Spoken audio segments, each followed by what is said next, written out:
ओम शांति। भगवत गीता श्लोक क्लास में आज का श्लोक है 7वें अध्याय का 22वां श्लोक। अध्याय 7, श्लोक नंबर 22।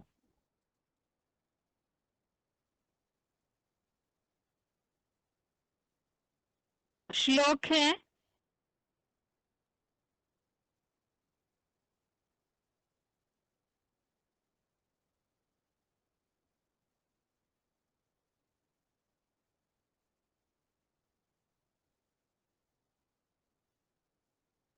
सतया श्रद्धया युक्त तस्याराधनमीहते लभते च ततः कामान् मय्येव विहितान् हितान्। श्लोक दोबारा। सतया श्रद्धया युक्तः तस्याराधनमीहते लभते च ततः कामान् मय्येव विहितान् हितान्। श्लोक का संधि विच्छेद है स तया श्रद्धया युक्तः तस्य आराधनम् ईहते लभते च ततः कामान् मया एव विहितान् हि तान्। संधि विच्छेद दोबारा। स तया श्रद्धया युक्तः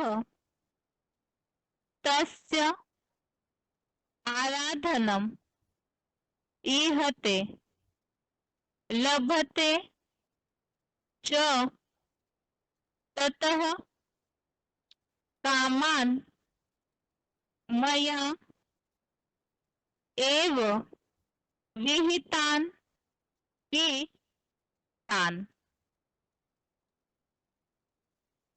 शब्दों के अर्थ है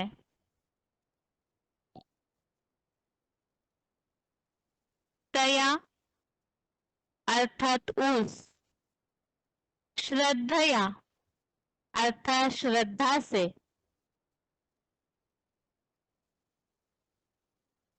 युक्त अर्थात लगा हुआ, स अर्थात वह, तस्याराधनम इसमें दो शब्द है तस्य आराधनम।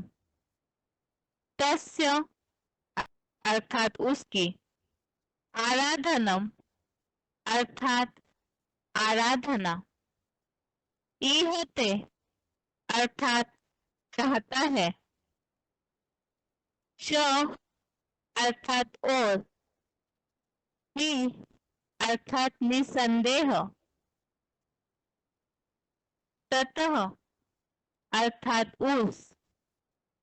उससे, मया अर्थात मेरे द्वारा, एव अर्थात ही, विहितान अर्थात निर्मित, तान अर्थात उन, कामान अर्थात कामनाओं को, लभते अर्थात पाता है। शब्दों के अर्थ दोबारा। तया अर्थात उस, श्रद्धया अर्थात श्रद्धा से, युक्त अर्थात लगा हुआ, स अर्थात वह, तस्याराधनम इसमें दो शब्द है तस्य और आराधनम। तस्य अर्थात उसकी, आराधनम अर्थात आराधना।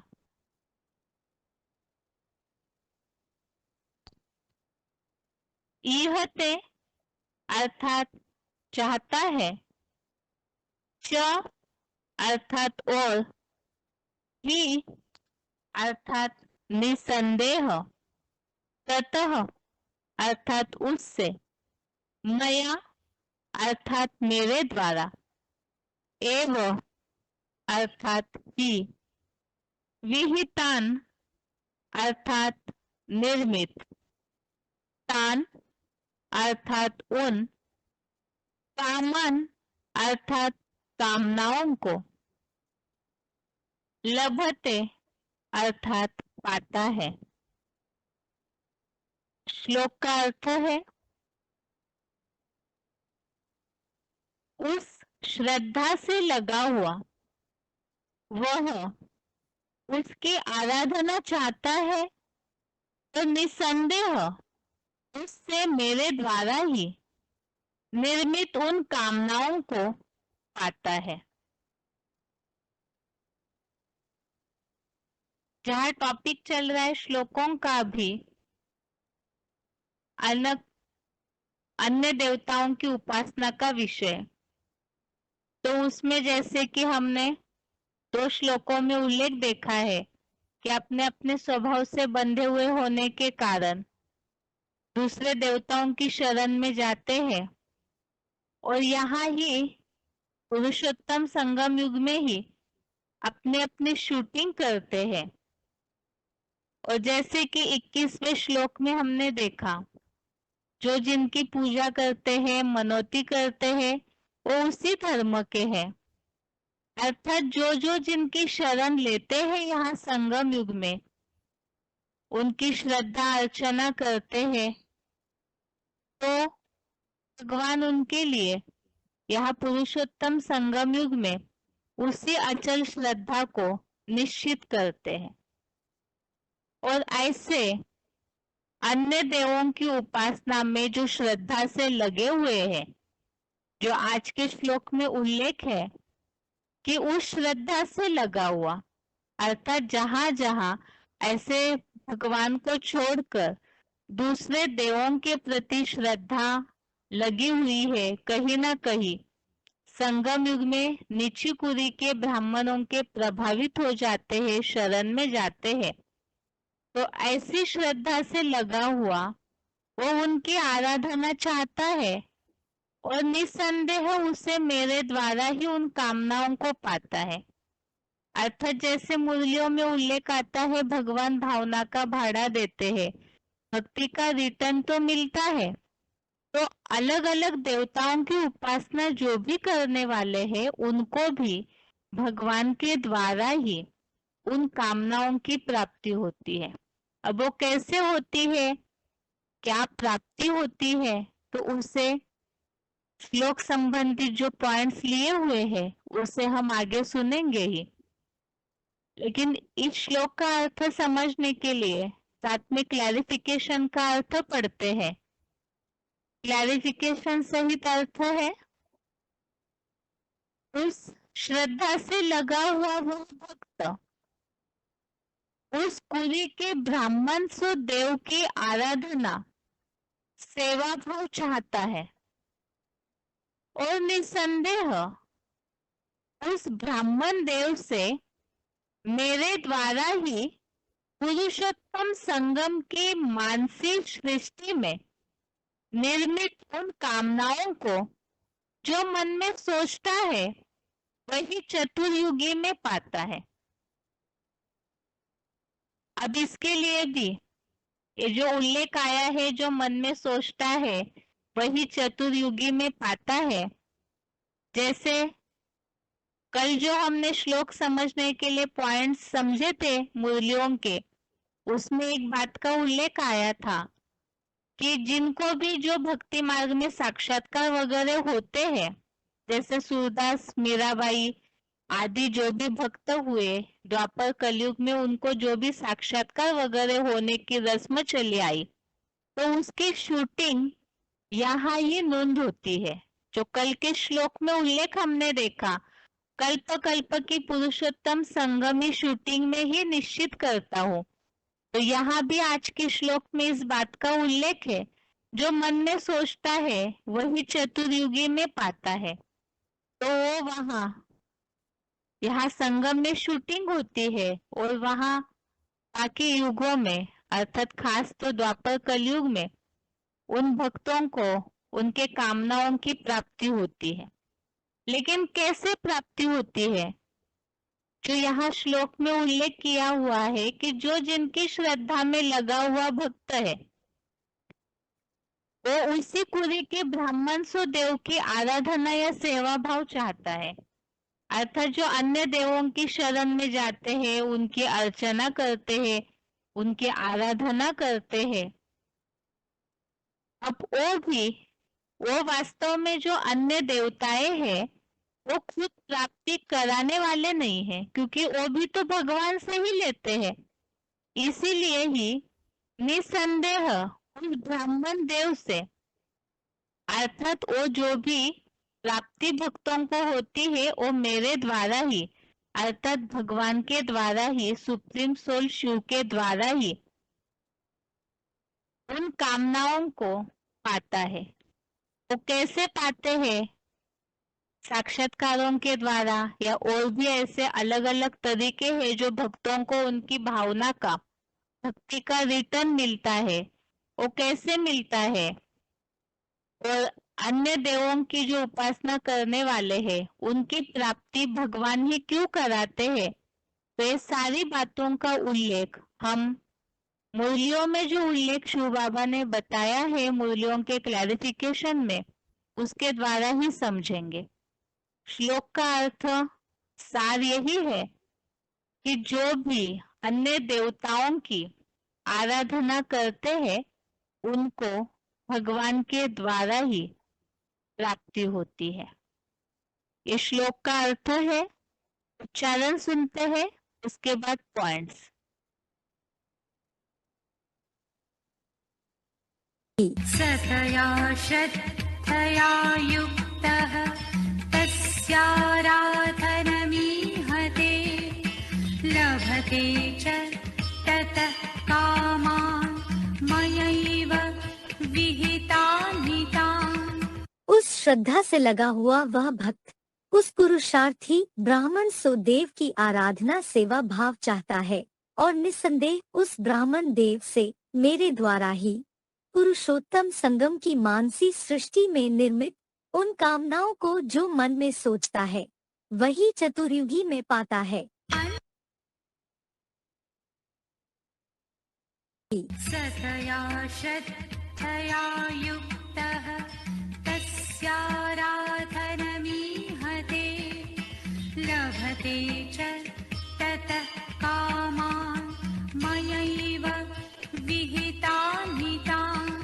उस श्रद्धा से लगा हुआ वह भक्त उस पुरुषार्थी ब्राह्मण सो देव की आराधना सेवा भाव चाहता है और निस्संदेह उस ब्राह्मण देव से मेरे द्वारा ही पुरुषोत्तम संगम की मानसी सृष्टि में निर्मित उन कामनाओं को जो मन में सोचता है वही चतुर्युगी में पाता है।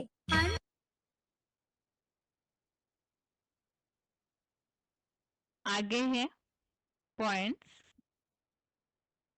वार्तालाप number 1142, discussion number 1142, 27 minute 27 minutes के बाद से लिया हुआ पॉइंट है। अन्य देवों के भक्तों की आस कौन पूरी करते हैं?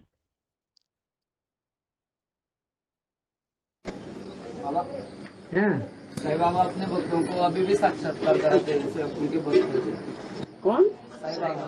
हाँ, अपने भक्तों को अभी भी साक्षात्कार कराते। क्यों हनुमान नहीं कराते हैं अपने भक्तों को साक्षात्कार? हाँ, गणेश जी अपने भक्तों को साक्षात्कार नहीं कराते हैं। तो कैसे बाबा? कैसे बाबा? वो तो बाबा ने बोला है मैं ही कराता हूँ। जो जिसकी पूजा करते हैं वो चाहे झूठ है या सच्चा है, लेकिन उनकी आस बंधी हुई है तो उनकी आस पूर्ति मैं कराता हूँ।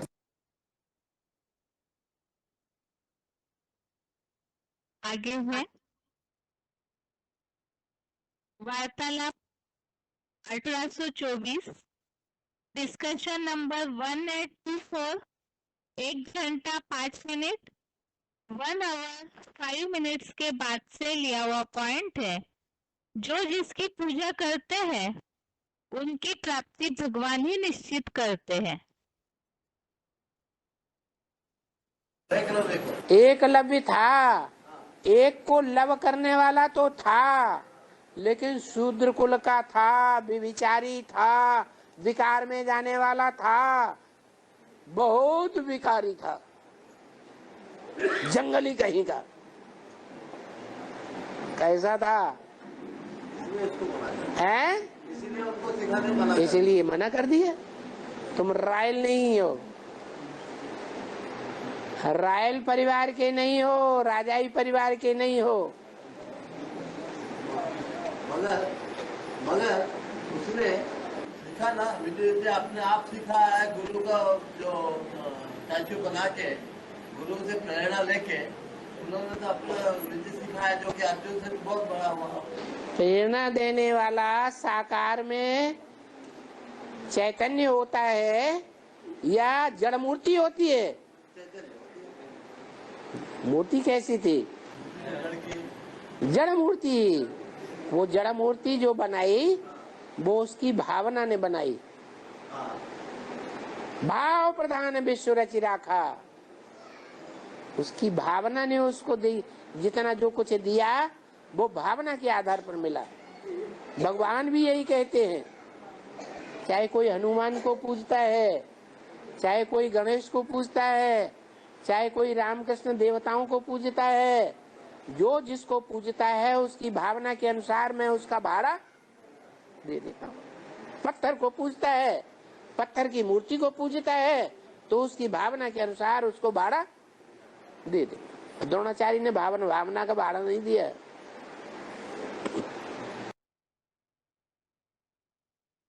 आगे है GCD number 2676, GCD number 2676, 27 minute 27 minutes के बाद से लिया हुआ पॉइंट है। अन्य देवों के भक्तों की आराधना की पूर्ति कौन कराता है? ऐसे कुछ न कुछ करते हैं ना।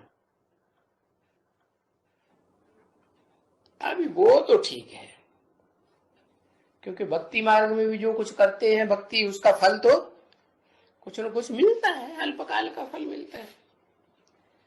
ऐसे तो नहीं सदा काल का फल मिल जाएगा है। 2500 साल के लिए स्वर्ग में चली जाएगी आत्मा, ये दुख खत्म हो जाएगा। क्षण भंगुर फल मिलता है अल्पकाल का। मिलता क्यों नहीं है? मिलता है। बाबा कहते हैं ना, भक्ति का भावना का भाड़ा है। वो उनकी जो भावना बैठ जाती है, जिनकी गुरुओं के पास, जिनकी देवी देवताओं के पास या देवी या भूत प्रेतों के पास, वो भावना भी पूरी कौन करता है? बाप ही पूरी करता है। वो समझते हैं कि हमारे गुरु जी ने या हमारी देवी ने या देवता ने या हमारे भूत प्रेत ने हमको फल दे दिया।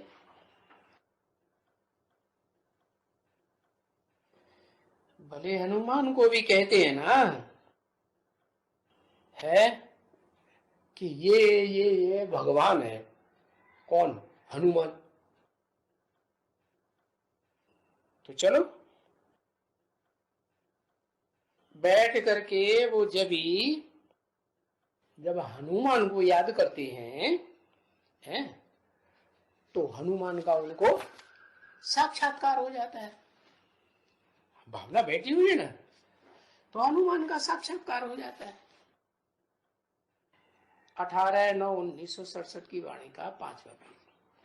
तो जब साक्षात्कार हो जाता है तो उनकी बुद्धि में क्या बैठता है? किसने साक्षात्कार कराया? हनुमान ने साक्षात्कार कराया। तो बाबा क्या कहते?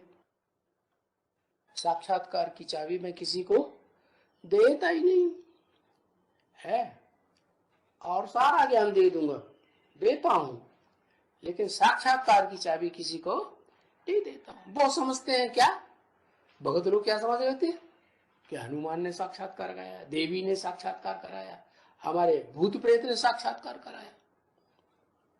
देखो हमको साक्षात्कार हुआ ना, समझते हैं हम मुक्त हो गया। बस साक्षात्कार का हुआ तो बस उसमें उनको ये भाव बैठ गया कि अब हम मुक्त हो ही जाएंगे, हमको भगवान का साक्षात्कार हो गया। बोले हनुमान भगवान हो, गणेश भगवान हो, महाकाली भगवान हो, भूत प्रेत भगवान, उनको मान लेते हैं भगवान।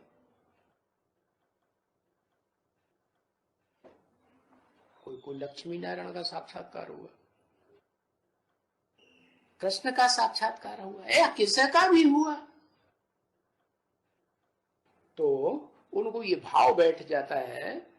कोई कोई बोलेंगे अब हम मरने के बाद मुक्त हो जाएंगे, हमें भगवान का साक्षात्कार हो गया, भगवान हमारे ऊपर प्रसन्न हो गया,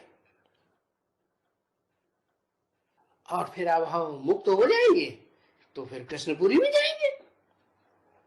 है दुख दर्दों की दुनिया से छूट गए तो सुख की दुनिया में, स्वर्ग में चले जाएंगे। अभी उनको ये तो पता नहीं है हनुमानपुरी कहाँ है?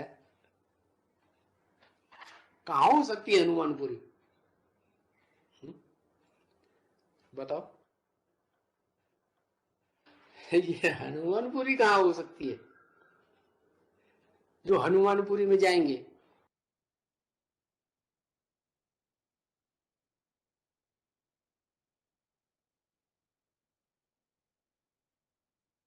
अभी के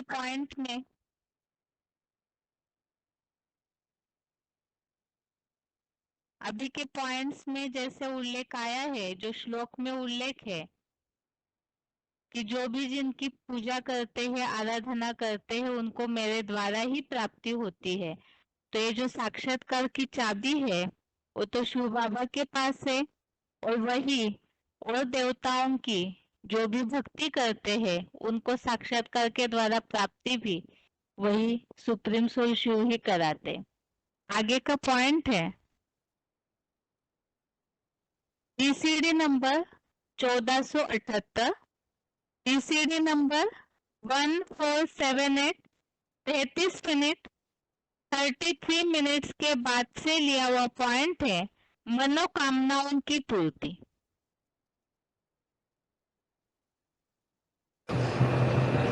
तुम बच्चों को आकर के राज भाग देता हूं। फिर भक्ति मार्ग में भी जो जिस भावना से जिस देवता की पूजा करते हैं उनकी मनोकामनाएं पूरी करता हूं। समझो कोई लक्ष्मी नारायण की व कृष्ण की पूजा करते हैं तो वो जन्म मरण में आ गए। कृष्ण तो सतयुग में था, फिर वो ही 84 जन्म भोग अभी अंतिम जन्म में यहाँ बैठे हैं। वो भक्त तो जड़मूर्ति में भावना रखते हैं, तो भावना का बाड़ा वो जड़ चित्र तो नहीं देंगे, तो वो बाड़ा फिर भी भगवान देंगे। आगे तो समझते थे कृष्ण ही फल देते हैं, अभी बाबा समझाते हैं ये ठिक्कर बिक्कर के चित्रों में क्या रखा है, वो भावना का भाड़ा कैसे देंगे? भावना का भाड़ा तो मैं ही देता हूं। संदेशियों को दिखलाते हैं, भक्तों को मैं कैसे साक्षात्कार कराता हूं। वो भक्त है तेरा गदगद हो जाते हैं, परंतु उस अल्पकाल की खुशी से ज्ञान तो मिलता नहीं है। तो बाबा कहते हैं मैं भक्तों को राजी कर देता हूँ।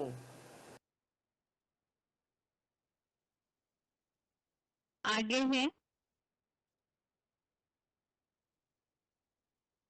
वार्तालाप number 923, discussion number 923, 38 minute 38 minute के बाद से लिया हुआ पॉइंट है भावना का फल। जैसी भावना वैसी भावना का फल देने के लिए भगवान बांधा हुआ है। जो हनुमान को भगवान के रूप में मानते हैं उनको भगवान हनुमान के रूप में साक्षात्कार कराए देते हैं। तो क्या पूंछड़ी वाला कोई भगवान होता है? नहीं होता। सूंड वाला कोई भगवान होता है? नहीं होता। कोई ऐसे भगत हैं जो नाग पंचमी पर नाग देवता को भगवान मानते हैं। भगवान उनको उनकी भावना के आधार पर नाग देवता के रूप में साक्षात्कार कराने के लिए बांधा हुआ है। भावना का अल्पकाल का भाड़ा देता है। ऐसे ही आपने जो बात बोली उसका भी जवाब है।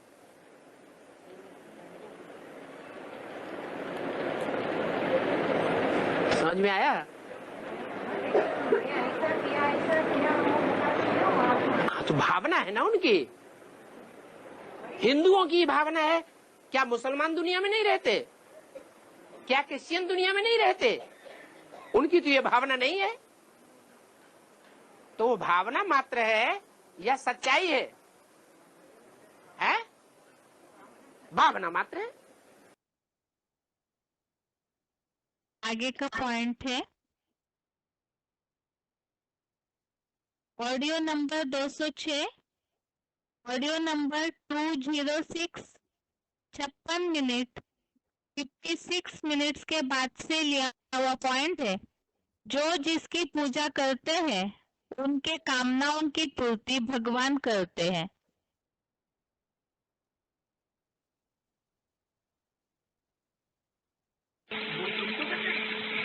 सिर्फ जिस व्यक्ति की चाबी आपके पास रहती है तुम फिर विश्व के मालिक बनते हो। कुछ बच्चों को बड़ा बनाया है, कुछ अपने को।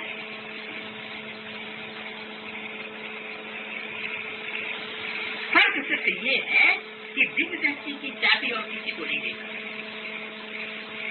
ये मेरे पास रहती है। बाप ने बताया है भक्ति मार्ग में मुझे बहुत काम करना पड़ता है, इसलिए ये चाबी मैं तुमको नहीं दे सकता। ठीक है, जो जिसकी पूजा करते हैं मैं उनकी मनोकामना पूरी करता हूँ। यहाँ भी दिव्य दृष्टि का पाठ चलता है।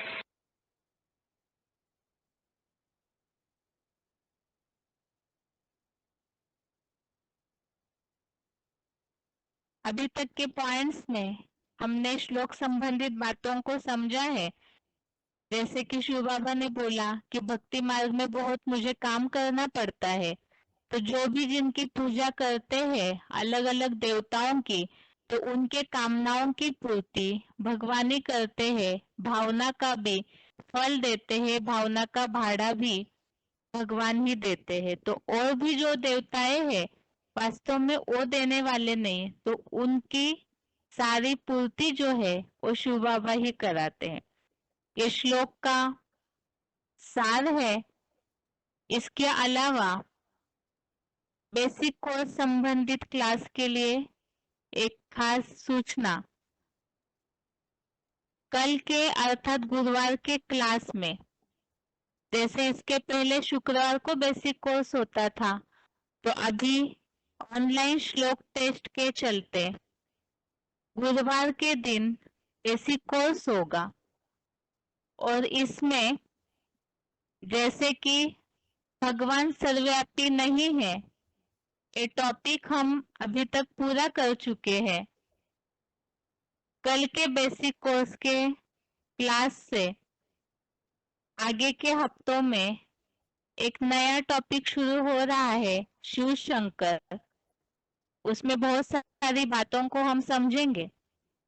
तो श्लोक टेस्ट के लिए बुधवार के दिन हम जो बेसिक कोर्स नया टॉपिक समझेंगे उस पर भी प्रश्न होंगे, और उसके अलावा इसके पहले जितने भी बेसिक कोर्स हम देख चुके हैं, अभी तक जितने भी टॉपिक पूरे हो चुके हैं, तो उसे फिर से एक बार शॉर्ट में रिवाइज करके, जैसे कि गुरुवार को कल शिव शंकर का टॉपिक होगा नए सिरे से, और उसके अलावा आत्मा का जो लेसन हम अभी तक पढ़ चुके हैं, तो उसमें से हर बार 10 मिनट की रिवीजन की जाएगी बेसिक कोर्स के लास्ट के 10 मिनट के क्लास में, और शुक्रवार के क्लास में नया टॉपिक और उसके अलावा जो पुराने टॉपिक को रिवाइज किया जाएगा शॉर्ट में। तो उन दोनों टॉपिक पर शुक्रवार के ऑनलाइन टेस्ट में प्रश्न होंगे। एक खास सूचना है, और आज के लिए गीता क्लास यहाँ तक ही। ओम शांति।